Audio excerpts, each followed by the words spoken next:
Waking Ned Devine, or Devine. A splendid Irish comedy. um, which has a few lessons, I guess, in it. An excellent meta score, which means critics have been charmed by it. And it is about a winning lottery ticket.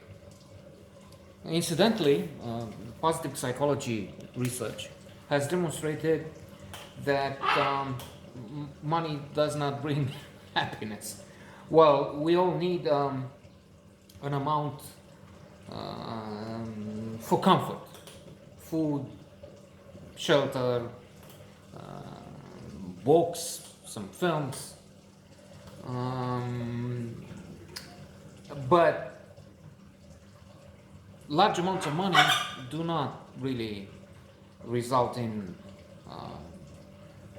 massive life satisfaction.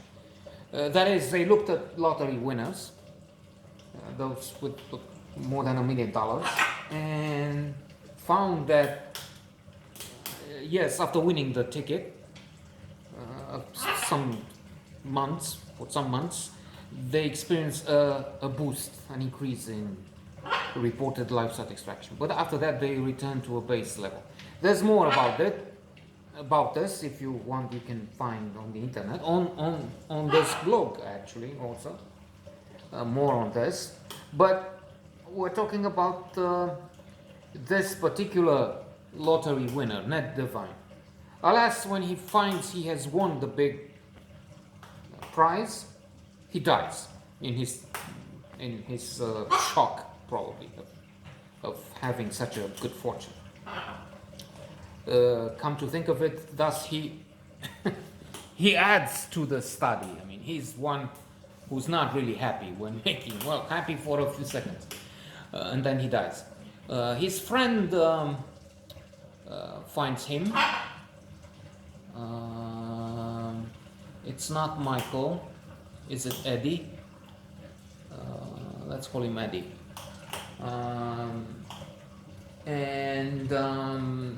So they look at the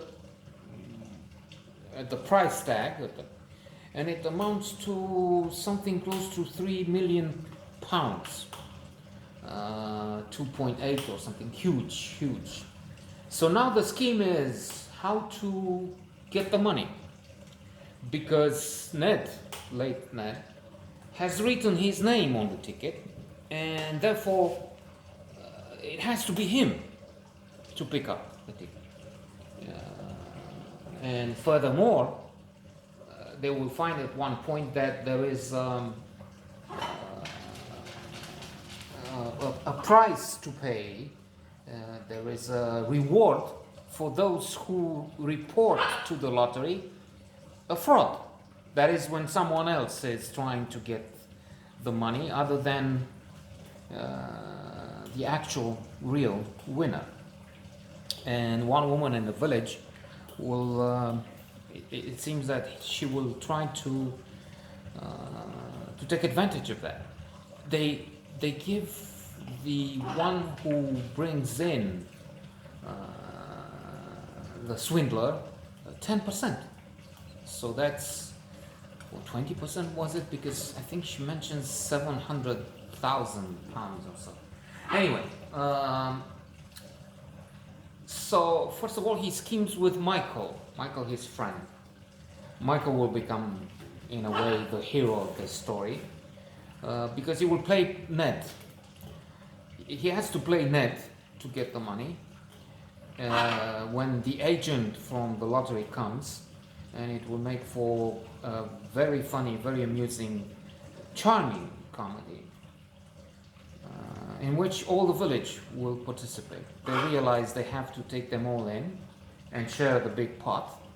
And seeing as this is a small village, well, not small as in 5 people, but they calculate something like 130,000 for each family, which I'm thinking must have been close to $200,000 at that time, and maybe with the decades past, this would be 300,000. Not millions, but still a pleasant price. Plus, it looks like it will cement a bond there. They all go at the pub, they lots of drinks. Who's paying? Who's paying? Well, I never thought I'll see this, because they know now they're into the money, and probably before they had been very tight, and it had been a problem to establish who's paying. So especially when there's so many pouring drinks. So all in all, a real pleasure.